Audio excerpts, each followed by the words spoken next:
Assalamualaikum warahmatullahi wabarakatuh. Perkenalkan kami dari kelompok 4 yang beranggotakan 3 orang. Saya sendiri sebagai moderator dan sekaligus pemateri kedua. Nama saya Ananda Helia Putri. Pemateri 1 atas nama Desi Ayu Puspitasari dan pemateri ketiga yaitu Zainuddin. Kali ini kami akan mempresentasikan mengenai peran guru dalam sistem pembelajaran. Assalamualaikum warahmatullahi wabarakatuh. Di sini saya akan membaca materi yang pertama, yaitu hakikat pembelajaran. Pengertian pembelajaran. Pembelajaran adalah proses internal peserta didik dengan pendidik dan sumber belajar pada suatu lingkungan belajar. Pembelajaran merupakan bantuan yang diberikan pendidikan agar dapat menjadi proses perolahan ilmu dan pengetahuan pengusahaan, kelahiran, dan terlibat sepanjang waktu. Dan pengetahuan pengusaha menghadirkan dan menjalankan pembelajaran adalah proses untuk membantu secara didik agar dapat belajar dan bagi proses pembelajaran diamami sepanjang hayat seorang manusia serta berlaku dimanapun dan kapanpun. Konsep pembelajaran menurut Freud adalah suatu proses utama lingkungan seseorang secara disengaja diolah untuk membuktikan ia turut serta dalam lingkah laku dan tetap dalam kondisi khusus atau menghasilkan respon terhadap situasi tertentu. Pembelajaran mengandung arti setiap kegiatan yang direncanakan dalam tingkah laku tertentu dalam pembelajaran merupakan subset khusus dari pendidikan. Pembelajaran mengandung arti setiap kegiatan yang direncanakan untuk membantu seseorang mempelajari suatu kemampuan dan nilai yang baru. Proses pembelajaran pada awalnya meminta guru untuk mengetahui kemampuan dasar yang dimiliki oleh peserta didik, meliputi kemampuan dasarnya, motivasinya, latar belakang akademinya, latar belakang ekonomi, dan lainnya sebagainya. A. Tujuan pembelajaran. Kemampuan, keterampilan, dan sikap yang 75 harus dimiliki peserta didik. Sebagai akibat dari hasil pembelajaran dinyatakan dalam bentuk tingkah laku yang dapat dimatikan dan diukur. Menegaskan bahwa tujuan pembelajaran adalah rumusan secara terperinci apa saja yang harus dikuasai oleh peserta didik sesuai ia melewati kegiatan pembelajaran yang dikesuatukan dengan keadaan. Adapun tujuan pembelajaran yang harus dirumuskan secara lengkap agar tidak menimbulkan penafsiran dan macam-macam suatu tujuan pembelajaran juga harus memenuhi syarat-syarat berikut ini. 1. Spesifik artinya tidak mengandung penafsiran, tidak menimbulkan penafsiran ganda. 2. Operasional artinya mengandung suatu perilaku yang dapat diukur untuk memudahkan penyusun atau alat evaluasi. B.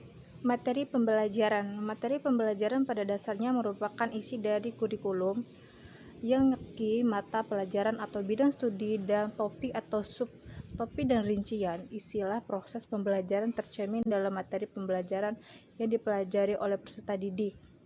Menerapkan materi pembelajaran adalah suatu substitusi yang akan disampaikan dalam proses belajar mengajar tanpa materi pembelajaran. C. Media pembelajaran.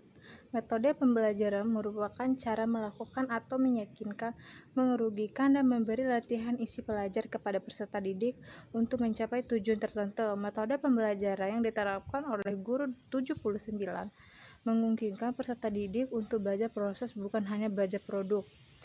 Belajar produk pada umumnya hanya menekan pada segi kognitif, sedangkan belajar proses dapat memungkinkan tercapainya tujuan pelajar baik secara kognitif atau efektif. Oleh karena itu, metode pembelajaran diarahkan untuk mencapai sasaran tersebut, yaitu lebih banyak menampakkan pelajaran melalui proses. D. Media pembelajaran. Pembelajaran merupakan kegiatan yang melibatkan peserta didik dan guru dan menggunakan berbagai sumber belajar baik dalam situasi kelas maupun di luar kelas. Dalam arti, media yang digunakan untuk mempelajari tidak terlalu eduktif dan situatif kelas dan pola pelajaran konvensional. Namun, belajar tanpa menghindari guru lebih mengandalkan media termasuk dalam kegiatan pembelajaran. 2. Peran guru sistem pembelajaran. Tugas guru dalam menjalankan profesi kependidikan yang terapar luar termasuk di dalamnya tugas guru sebagai pendidik dan sebagai pengajar. Akan tetapi, muara tugas utama kedua peran tersebut pada arena proses pembelajaran merupakan dalam menciptakan situasi, aparat, proses sosional, dan merakyatkan lingkungan yang kondusif bagi terjadinya perkembangan optimal peserta didik. Guru memainkan pulmitera dalam proses pembelajaran yang diselenggarakan oleh tugas. Ia berperan sebagai manajemen, pembantu organisasi, kondisioner, fasilitator, komunikator, dan motivator. Proses pembelajaran peran dan tugas guru dalam proses pembelajaran 1. Sebagai pendidik. Guru adalah pendidik yang dimana tokoh panutan dan identifikasi bagi peserta didik dan lingkungannya. Oleh karena itu, guru harus memiliki standar. 2. Sebagai pengajar, sejak adanya kehidupan, sejak itu pula guru telah melaksanakan pembelajaran dan memang hal tersebut merupakan tugas dan tanggung jawab yang pertama dan utama. Guru membantu peserta didik yang sedang berkembang untuk mempelajari sesuatu yang bertentu ketahuinya, bentuk kompetensi dan memahami materi standar yang dipelajari. Berkembangnya teknologi, khususnya teknologi informasi yang begitu peserta perkembangannya belum mampu menggantikan peran dan fungsi. Guru hanya sedikit menggeser atau mengubah fungsinya, itu pun terjadi di kota-kota besar saja. Ketika para didik memiliki berbagai sumber belajar di rumahnya, berkembang teknologi mengubah peran guru dari pengajar dan petugas. Sekian dari saya. Assalamualaikum warahmatullahi wabarakatuh. Saya pemateri kedua akan menjelaskan tentang strategi dalam perencanaan pembelajaran. Perencanaan pembelajaran adalah suatu cara memuaskan untuk membuat kegiatan dalam berjalan dengan baik, disertai dengan berbagai langkah yang antisipatif guna memperkecil kesenjangan yang terjadi sebagai kegiatan tersebut mencapai tujuan yang ditetapkan. Perencanaan pembelajaran yakni mengenai isi pembelajaran yang harus dipelajari peserta didik agar dapat tercapainya tujuan. Pembelajaran lebih menekankan bagaimana cara agar tercapai tujuan tersebut. Dalam kaitan ini, hal-hal yang tidak bisa dilupakan untuk mencapai tujuan adalah bagaimana mengorganisasikan pembelajaran, bagaimana menyampaikan isi pembelajaran, dan bagaimana menata interaksi antar sumber-sumber belajar yang ada agar dapat berfungsi secara optimal. Untuk mencapai tujuan pembelajaran, maka sudah pasti dibutuhkan perencanaan pembelajaran yang baik. M. Sobri Sutikno dalam bukunya Pengelolaan Pendidikan Tinjauan Umum dan Konsep Islami menegaskan agar perencanaan merupakan salah satu syarat mutlak bagi setiap kegiatan pengelolaan. Tanpa perencanaan, pelaksanaan suatu kegiatan akan mengalami kesulitan dan bahkan kegagalan dalam mencapai tujuan yang diinginkan. Salah satu lembaran kertas mutiara buku perencanaan pembelajaran karya Abdul Majid mengemukakan beberapa manfaat perencanaan pembelajaran dalam proses belajar mengajar, yaitu pertama, sebagai petunjuk arah kegiatan dalam mencapai tujuan. Yang kedua, sebagai pola dasar dalam mengatur tugas dan wewenang bagi setiap unsur yang terlibat dalam kegiatan. Yang ketiga, sebagai pedoman kerja bagi setiap unsur, baik unsur guru maupun unsur murid. Keempat, sebagai alat ukur efektif tidaknya suatu pekerjaan sehingga setiap saat diketahui ketepatan dan kelambatan kerja. Kelima, untuk bahan penyusunan data agar terjadi keseimbangan kerja. Yang keenam, untuk menghemat waktu, tenaga, alat-alat, dan biaya. Melihat manfaat di atas, maka perencanaan pembelajaran sangat perlu dilakukan oleh para guru sesuai tujuannya, yaitu agar pelaksanaan pembelajaran berjalan dengan efektif dan efisien. Selanjutnya, strategi dalam pelaksanaan pembelajaran. Efektivitas dan efisien belajar individu di sekolah sangat bergantung kepada peran guru. Dalam pengertian pendidikan secara luas, seorang guru yang idealnya dapat berperan sebagai pertama, konservator atau pemelihara sistem nilai yang merupakan sumber norma kedewasaan. Yang kedua, inovator atau pengembangan sistem nilai ilmu pengetahuan. Yang ketiga, transmitor atau penerus sebagai sistem-sistem nilai tersebut kepada peserta didik. Keempat, transformator atau penerjemahan sistem-sistem nilai tersebut melalui penjelmaan dalam pribadinya dan perilakunya dalam proses interaksi dalam sasaran didik. Kelima, organisator atau penyelenggara terciptanya proses edukatif yang dapat dipertanggungjawabkan baik secara formal atau kepada pihak yang mengangkat dan menugaskannya merupakan maupun secara moral kepada sasaran didik serta Tuhan yang menciptanya. Sedangkan dalam pengertian pendidikan yang terbatas, peran guru dalam proses pembelajaran peserta didik yang mencangkup pertama, guru sebagai perencana atau planer yang harus mempersiapkan apa yang akan dilakukan dalam proses belajar mengajar atau practicing problem. Yang kedua, guru sebagai pelaksana atau organizer yang harus dapat menciptakan situasi, memimpin, merangsang, menggerakkan dan mengarahkan kegiatan belajar mengajar sesuai dengan rencana, di mana ia bertindak sebagai orang sumber, resource person, konsultan kepemimpinan yang bijaksana dalam arti demokratis atau humanistik atau manusiawi selama proses berlangsung atau daring teaching problem. Ketiga, guru sebagai penilai atau evaluator yang harus mengumpulkan, menganalisa, menafsirkan, dan akhirnya harus memberikan pertimbangan judgment dari tingkat keberhasilan proses pembelajaran. Berdasarkan kriteria yang ditetapkan baik mengenai aspek keefektifan prosesnya maupun kualifikasi produknya. Selanjutnya, dalam konteks proses belajar mengajar di Indonesia, satu peran lagi yaitu sebagai pembimbing atau teacher counsel, di mana guru dituntut untuk mampu mengidentifikasi proses didik yang diduga mengalami kesulitan dalam belajar, melakukan diagnosa, prognosa, dan kalau masih dalam batas kewenangannya harus membantu pemecahannya atau remedial teaching. Saya sebagai pemateri ketiga akan melanjutkan membacakan materi apa saja strategi dalam evaluasi pembelajaran.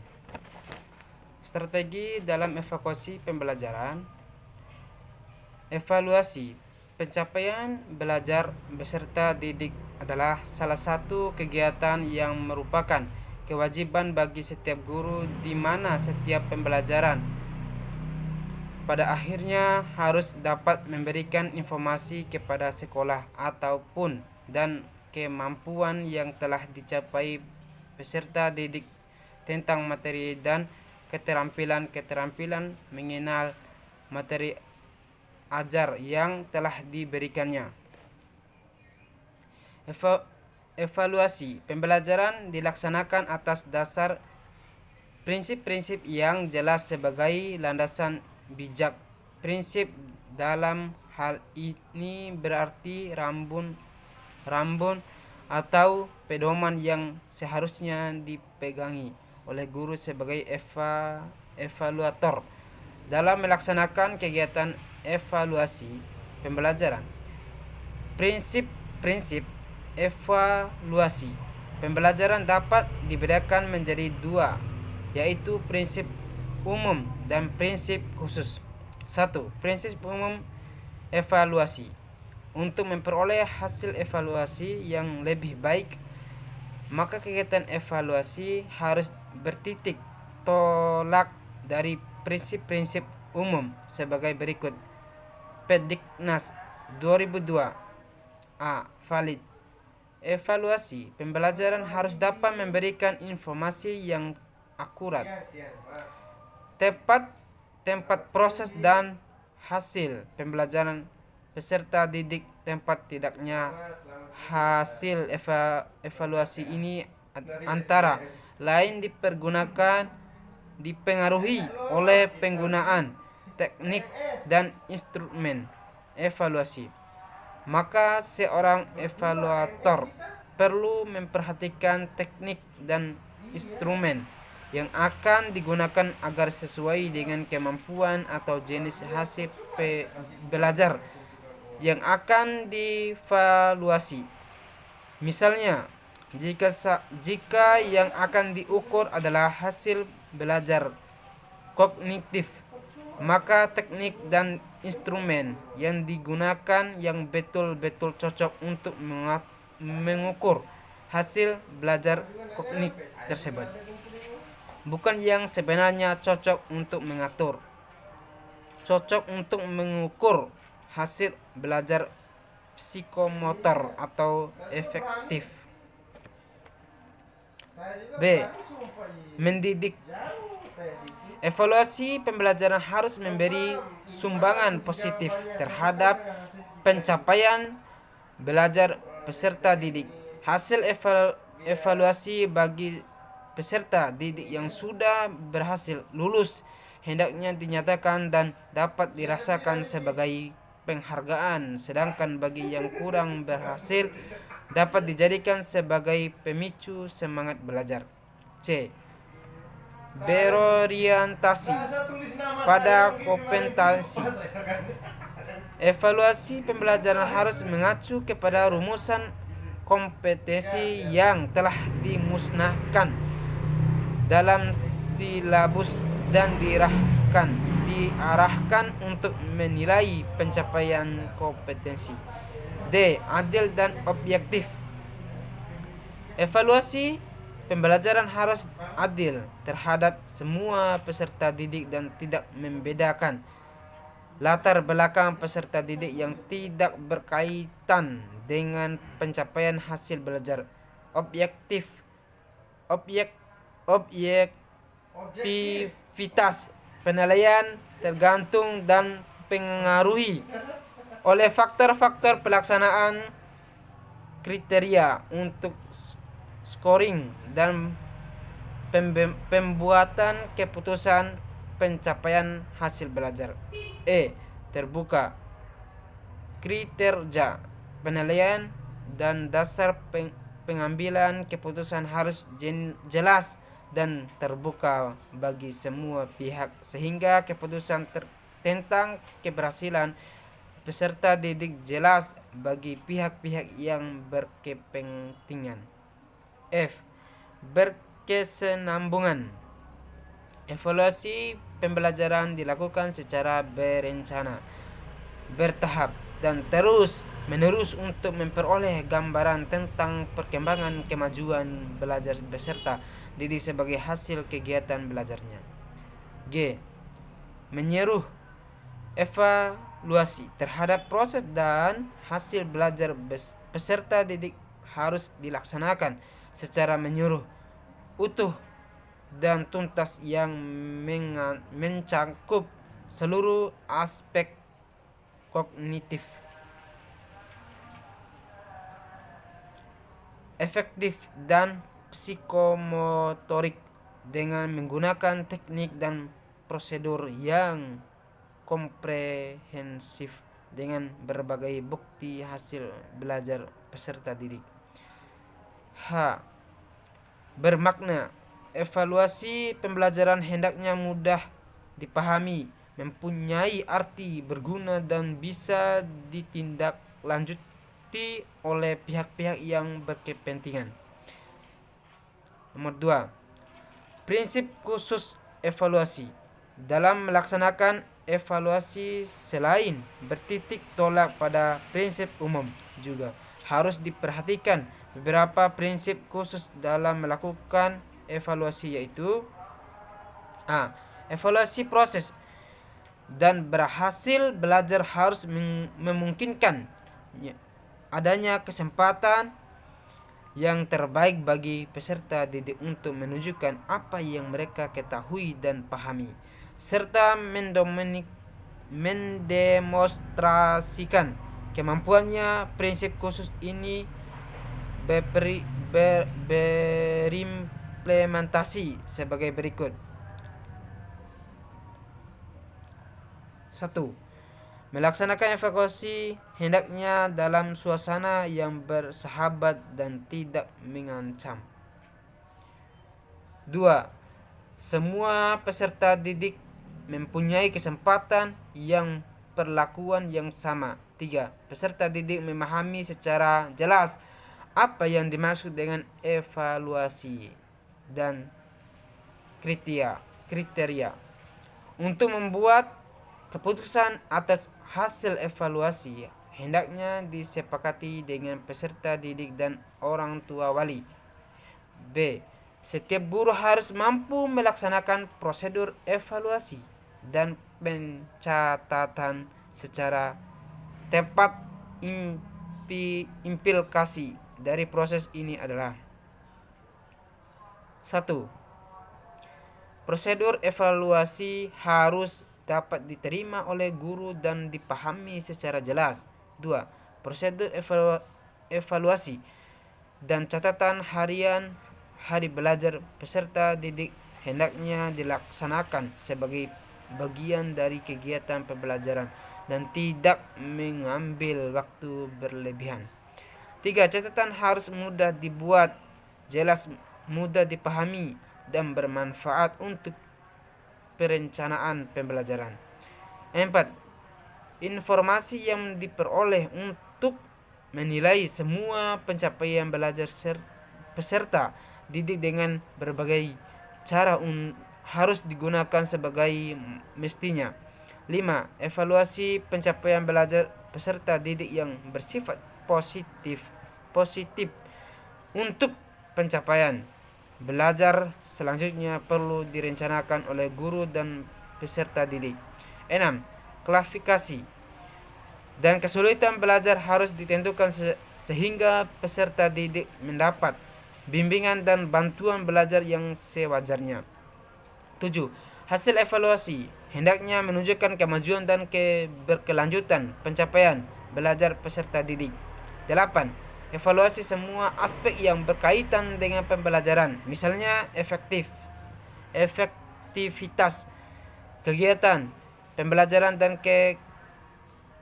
kurikulum perlu dilaksanakan. 9. Peningkatan keahlian guru sebagai konsekuensi dari diskusi pengalaman dan membandingkan metode dan hasil evaluasi perlu dipertimbangkan. 10. Pelaporan penampilan peserta didik kepada orang tua wali dan atas kepala sekolah atau penjabat di atasnya harus dilaksanakan. Sedangkan prinsip dasar yang harus diperhatikan di dalam menyusun tes hasil belajar. A. Tersebut hendaknya dapat mengukur secara jelas hasil belajar. B. Mengukur sampai yang presentatif dari hasil belajar dan bahan pelajaran. C. Mencakup bermacam-macam bentuk soal yang benar-benar cocok untuk mengukur hasil belajar yang diinginkan sesuai dengan tujuan. D. Desain sesuai dengan kegunaannya untuk memperoleh hasil yang diinginkan. E. Tes yang bertujuan untuk mencari sebab-sebab kesulitan serlible mungkin sehingga mudah interpretasikan dengan baik. F. Digunakan untuk memperbaiki cara belajar peserta didik dan cara mengajar guru. Demikian dapat kami sampaikan. Wabillahi taufik wal hidayah. Wassalamualaikum warahmatullahi wabarakatuh.